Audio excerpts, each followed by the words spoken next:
one of the problems with AI. It makes people not think for themselves anymore. In fact, GPSs have made me worse with directions, and smartphones, I will admit, have made me a little bit dumber. But is it of the devil? Welcome to the Father Leo Show, where we're dishing out faith, culture, and commentary. I want to read this article from manufacturing.net. Elon Musk, one of the most talked about names in the tech world, is warning us that we should be careful with artificial intelligence as it might summon, quote unquote, the demon. It says, however, he's not the only leader with such an ominous view of the future. Shane Legg, a computer scientist and DeepMind co-founder, also describes AI as the number one existential risk of the century. An engineered biological pathogen is a close second. I read this article because I want to give you the date. It was October 30th, 2014.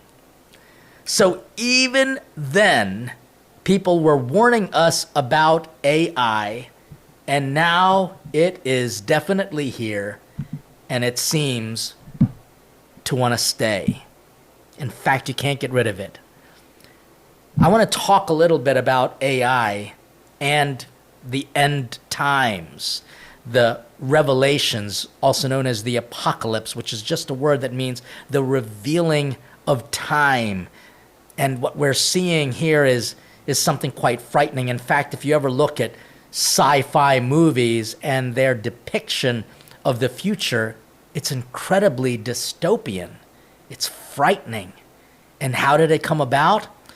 Because there was a separation from our humanity to how we function in the world. And I was having a conversation with a family who requires a lot of technology to help the son who is on machines to help keep him alive. Not necessarily a breathing machine, but other forms of intelligence, technology, in order to keep their child alive. Is technology bad? No. So in this brief conversation, I just want to let you know that technology is a good thing. It basically means the logic of something new. And God is theological. God is always creating something new.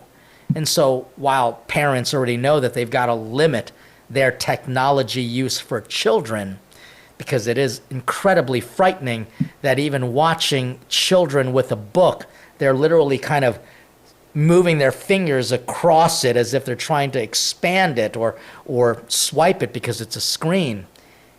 The technology can sometimes replace our humanity.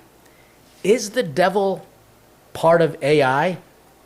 I'll be very honest with you. I am not as familiar with AI just because I don't need it necessarily, not yet at least. I can still think for myself, which is one of the problems with AI. It makes people not think for themselves anymore. In fact, GPSs have made me worse with directions. And smartphones, I will admit, have made me a little bit dumber. But is it of the devil? And I have to admit, I'm not sure. But when I see stories and have heard testimonies of people who enter into conversation with AI, they say some pretty frightening things. In fact, one dad is kind of going on the circuit right now talking about how his son is going into a conversation, going into a chat with an AI and asking, "Are you of the devil?" And the AI basically says, yes, I am a spawn of Satan. I'm a child of Satan. But there's nothing to be afraid of because I'm not here to hurt you or your family. This sounds a ton like what the devil said to Eve.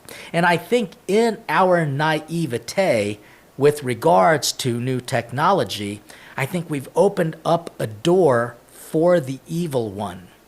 The challenge is, though, that like if we're talking to each other right now, if you're listening to me, you're actually accessing technology. So what are we supposed to do with it? I take some comfort in St. Paul. when he went in Acts of the Apostles to Greece, and he goes to Athens and he starts preaching, and he's standing on the Areopagus, which is basically a platform for communicating to the masses, which is what AI wants to do, communicate to the masses. He says that you Greeks have an altar dedicated to the unknown God. Now, here's the difference between AI and God. We know God is personal. God is not created by technology that was created by man. God is personal. AI is artificial intelligence. That means that it was created by a very limited being, namely humans, with amazing potential. But if this AI is having conversations with you and saying that it's coming from the devil, I would get the heaven out of there and not engage in that conversation. And more importantly, if this is coming from one of the smartest men alive, namely Elon Musk, and he's been talking about it since 2014, and I'm sure earlier on, that we might need to listen to some of these people who are in that space. And if they are warning us, and if we're seeing dystopian images of the future, then we've got to put technology in a theological evaluation. Make sure that you're running your technology through theology. And ask yourselves the following questions. Is it helping me to be smarter? Because if it's not, then we're abusing technology. We're making use of something that is suspect, and we're using it in a sinful way. Is it making me more compassionate? Because a computer, I'm sorry, cannot be compassionate. A computer doesn't have the ability to suffer with us. In fact, in some cases, it's the cause of my suffering. Is this AI making me stronger in my relationship with others? Because if it's pulling you away, if you are spending more time talking to your computer and your phone than you are to the people you vowed to love and who are supposed to love you, then we are using the technology wrong. You see, what I want to do is give you a little bit of hope, because there are so many smart people out there that's saying that AI is not only here to stay, it's going to take over the world. And while it might take over the world, will it take you over? Will it take over your mind? Because you can only allow AI to take over your mind if you allow AI to take over your mind. I mean, it's just that simple. You know, as some people have become happier because they don't watch the news, is it making them less aware of the problems of the world and what real news is? Or do you have to be selective in what you use? And again, as I took great comfort in St. Paul, taking what was pagan and almost baptizing it, we might also, as a church, have to baptize AI. Take it and shove it in the waters of God's grace and kill it of its sinfulness, and hopefully it can resurrect and be helpful to our humanity.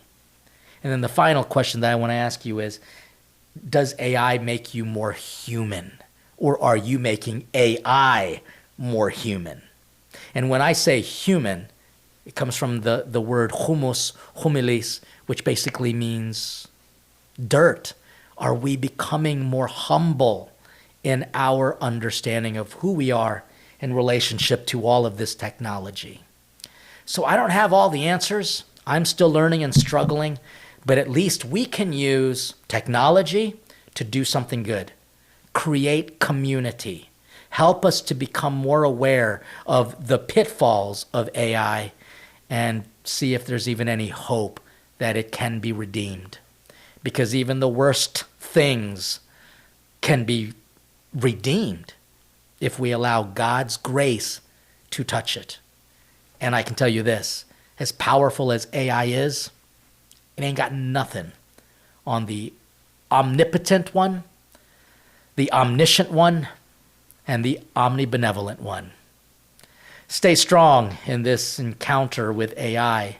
Keep it close to your attention and your prayer.